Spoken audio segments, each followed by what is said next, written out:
Salut tout le monde, bienvenue sur Reviews.fr pour une nouvelle vidéo. Aujourd'hui, je vais vous présenter les i9000 Pro, donc une nouvelle génération de répliques de AirPods Pro. Tout d'abord l'esthétique avec en premier lieu la boîte avec une petite impression 3D, donc c'est plutôt agréable. On n'avait pas ça sur les répliques de AirPods 2. On va ouvrir la boîte. Exactement comme les AirPods Pro originaux, on a la petite notice qui est la même en fait que les AirPods originaux, hein. Sauf que bon là c'est écrit en chinois dessus, mais sinon c'est une petite notice couleur, donc comme pour les AirPods originaux, donc c'est assez qualitatif, hein, c'est toujours sympa. Donc le boîtier, je reviendrai dessus. Donc le socle, donc en plastique dur, donc on peut le préciser, ça fait assez propre. Un câble USB-C vers Lightning, donc qui est la nouvelle norme. C'est plus USB-A vers Lightning, donc c'est USB-C maintenant. D'ailleurs, dans le package, j'ai eu un petit câble USB-A vers Lightning standard, donc pour ceux qui n'auraient pas de chargeur en USB-C. Et là, ici, nous avons donc de la même manière que les AirPods Pro originaux, un petit socle en carton qui comprend donc des petits embouts de rechange et de tailles différentes. Donc voilà, j'ai tout fait tomber. Donc on a la taille maximale, donc la grande taille, la petite taille et d'origine, ils sont montés avec la taille moyenne. Donc vous trouverez forcément ce qui vous va. Donc c'est très important parce que si on n'a pas la bonne taille, ça tient mal dans l'oreille ou alors ça laisse passer le son à l'extérieur. Concernant le produit en lui-même, donc voilà, je vous montre bien le boîtier. Donc propre, plutôt bien fini. Le petit couvercle magnétique avec le petit clap comme d'origine. J'ai passé l'ensemble à la balance, on est à 51 grammes. C'est un petit peu moins que les originaux qui sont à peu près à 55 grammes. Mais bon, sincèrement, à l'usage, on ne verra pas la différence. Quand on ouvre le boîtier, voilà, vous voyez bien. Je vous sors un AirPods. Donc, le dessous, comme pour les AirPods Pro originaux.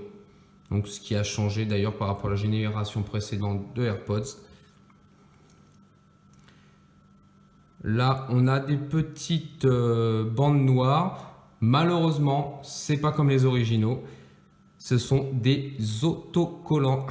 Donc là, derrière, on a un petit autocollant noir. Ici, un petit autocollant noir avec une imitation de grille. Parce que dans les AirPods Pro originaux, ici, on a une petite grille. Bah là, c'est un autocollant avec une imitation de grille, hein, donc ça fait un peu cheap. On voit que c'est des autocollants quand on s'approche de près. Donc bon, voilà, on peut pas être au niveau des originaux, hein. On est sur une paire d'écouteurs à 40 €, on n'est pas sur une paire d'écouteurs à 260 €. Au niveau des embouts intra, petite nouveauté par rapport à la dernière version de réplique d'AirPods Pro que j'ai pu essayer. J'ai retiré, voilà, nous sommes sur une connexion de l'intra similaire aux originaux. Donc ça vient se clipser ici. Donc c'est pas standard, hein. D'ailleurs ça tient très bien comme vous pouvez le voir. C'est très difficile à retirer. Ça nous permet d'avoir un espace de son beaucoup plus grand que sur des embouts intra standards où c'est un tout petit orifice. Ça va aussi un petit peu influencer sur la qualité audio, puisque l'orifice est quand même beaucoup plus grand, il est de la même taille que les AirPods Pro originaux. Donc ça vient se clipser comme ça dessus. Donc ça, très bon point. On a des intras similaires aux AirPods Pro originaux. Niveau esthétique, c'est plutôt pas mal. Mis à part, je dirais, les petits autocollants pour faire comme les originaux, où là par contre ça fait un petit peu cheap, hein. Sincèrement, j'aurais limite préféré qu'il n'y ait rien, mais bon. Sinon, ça n'aurait pas été comme les originaux. Voilà, c'est tout. Concernant les fonctionnalités de ces i9000 Pro. On va commencer par un petit test de connexion sous iOS 13.3, donc c'est la version actuelle de la tablette. On ouvre les écouteurs à côté. Donc voilà, détection. Donc je connecte, je maintiens le bouton Hold à l'arrière enfoncé. La connexion est en cours. Et voilà, nous sommes connectés. Donc là, on peut voir le nom d'origine, i9000 Pro. Et les pourcentages de batterie. Quand on retire un des écouteurs, on a les 3 pourcentages au réel. Ces pourcentages ne sont pas forcément ultra fiables. Quand c'est à 100%, c'est correct. Mais des fois, je trouve que ça dit un petit peu n'importe quoi. Mais bon, ça dépend des moments. Donc on ne peut pas trop s'y fier non plus. Donc on écoute la musique et puis on ne se fie pas au pourcentage. Mais voilà, des fois c'est pas hyper précis. Concernant les fonctionnalités des écouteurs à l'écoute, il y a bien entendu la fonction Play Pause automatique lorsqu'on met et qu'on retire l'écouteur de l'oreille. On a un capteur de peau qui se situe par ici. Donc là, je suis actuellement en pause. Si je mets mon doigt ici, vous voyez, c'est repassé en lecture. Je retire, je repasse en pause. Donc ça, c'est la fonctionnalité Play Pause qui fonctionne très bien, très réactive, aucun problème là-dessus. Concernant les commandes, nous avons un capteur de pincement, donc c'est comme un tactile, sauf qu'il faut mettre les doigts des deux côtés en même temps. Quand on met le doigt là et qu'on appuie 2 fois, on va faire pause. Quand on appuie 2 fois, on refait lecture. Il faut toujours avoir le doigt d'un côté et de l'autre pour que ça prenne en compte la commande. C'est plutôt pas mal, puisque si on avait une commande que d'un côté, on ferait beaucoup de fausses manipulations juste en touchant l'écouteur, alors que là, avec un capteur de pincement, ça oblige à prendre les deux doigts pour créer la commande, donc ça permet d'éviter les ratés, comme pour les originaux. Au niveau des fonctionnalités Bluetooth, lorsqu'on va dans le menu Bluetooth pour récupérer les écouteurs, on a accès au menu comme pour des AirPods Pro originaux. Bon, bien entendu, le contrôle de bruit n'existe pas sur ce modèle-là, donc on met réduction de bruit, transparence ou non, ça changera absolument rien. Vous pouvez changer la commande lorsque l'on maintient le pincement appuyé sur gauche et droite. Donc contrôle de bruit, ça sert à rien puisque ça n'existe pas sur ce modèle-là, donc autant mettre Siri. Lorsque l'on maintient appuyé le contrôle de pincement, on va activer Siri. La détection automatique de Play Pause dans les oreilles, on peut l'activer ou désactiver. C'est très bien d'avoir la possibilité de le faire puisque ça peut gêner certaines personnes. Et bien entendu, on peut également renommer le modèle comme on veut. Donc là, je mets i-AZERTY. Hop. Et voilà. Les écouteurs sont maintenant renommés i-AZERTY. Vous pouvez renommer votre paire d'écouteurs comme pour des AirPods originaux. Ce modèle est également équipé de la recharge sans fil. Donc comme sur les modèles précédents, voici un chargeur sans fil à acheter 4 € sur AliExpress. J'ai fait une vidéo précédemment, il y a le lien pour l'acheter. Lorsqu'on pose le boîtier dessus, hop, détection immédiate et la LED devient orange, donc ça charge. Donc quand je retire, hop, quand je remets, hop, ça redétecte à nouveau. Donc aucun problème avec la recharge sans fil, ça fonctionne très bien. Concernant l'autonomie de ces i9000 Pro, à l'écoute, j'ai essayé en écoute constante, on atteint à peu près 3 heures. Donc pas plus, il ne faut pas compter sur plus de 3 heures d'écoute.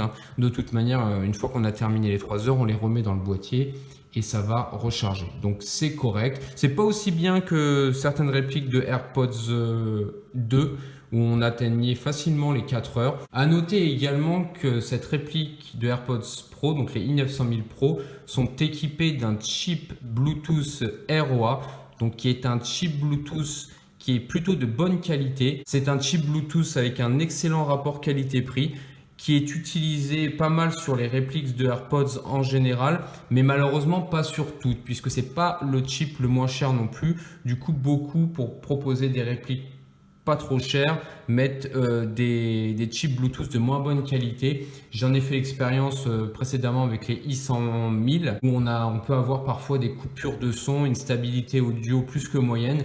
Là, sincèrement, avec le chip ROA, on est sur une qualité de transmission Bluetooth nickel. Aucun problème, pas de coupure de son, c'est stable. Je préfère le préciser puisque c'est un très bon point pour une réplique de AirPods. Au niveau de la qualité sonore, toujours la grande question. Là, franchement, on est sur un son très bon. Bien entendu, on est fortement aidé par l'intra-auriculaire qui permet de bien isoler l'oreille, donc de bien concentrer le son dans l'oreille, et forcément, on aura un son meilleur qu'une version d'écouteur qui n'a pas d'intra-auriculaire comme les AirPods de génération précédente. On a un son très propre avec une très bonne profondeur de basse. C'est très agréable. Moi j'adore parce qu'en plus ils se mettent très bien dans l'oreille. La forme fait que ça se rend tout seul dans l'oreille. Aucune gêne pour les gens qui n'aiment pas trop l'intra-auriculaire classique. Là, sincèrement, ça vient s'appuyer et se mettre dans l'oreille sans aucun problème et on profite d'une qualité sonore forcément améliorée. Très bon point pour cette paire de i900 000 Pro. L'intra-auriculaire, ça aide vraiment beaucoup. Concernant le microphone, le son est tout à fait audible. Ici, on a un petit orifice. Donc les micros équipent les deux écouteurs. Je vous fais un petit enregistrement tout de suite pour vous donner un petit aperçu de la qualité sonore. Voici un petit enregistrement audio fait avec les i900 000 Pro. Donc les deux écouteurs sont actuellement sur mes oreilles. Ça vous donne un petit aperçu de ce que peut donner une conversation téléphonique avec cette réplique de AirPods Pro. Cette réplique de i900 000 Pro, qu'est-ce que je peux vous dire dessus pour conclure? Eh bien, sincèrement, je pense que pour 40 €, c'est une bonne réplique. On a déjà évolué dans les répliques de AirPods Pro. Ma vidéo précédente sur les i100 000, qui était une des premières répliques de AirPods Pro, mon avis était un peu mitigé. J'ai d'ailleurs modifié la description de la vidéo pour préciser que je trouve que la réplique au final est assez médiocre après quelques semaines d'utilisation. J'ai notamment noté que l'autonomie a fortement diminué. Les commandes ne sont plus aussi réactives. Les 800 000 de ma vidéo précédente, aujourd'hui je les déconseille. Par contre, ceux-là, il y a déjà une nette amélioration. C'est d'ailleurs un autre fabricant, ceux-là, que ceux de ma vidéo précédente.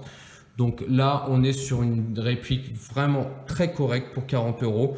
Bon, le point négatif, comme j'ai déjà dit, c'est l'aspect esthétique. Les petits stickers, là, hélas, ça fait vraiment cheap. On veut imiter les originaux, mais avec un petit stickers, franchement, c'est pas très propre, je trouve.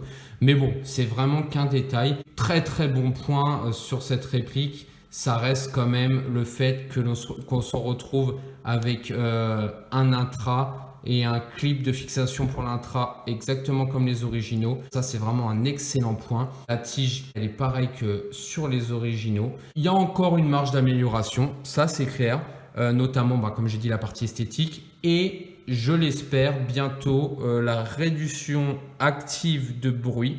Comme pour des AirPods Pro originaux, j'en ai parlé aux fabricants, ils m'ont dit que oui, c'était leur prochaine évolution.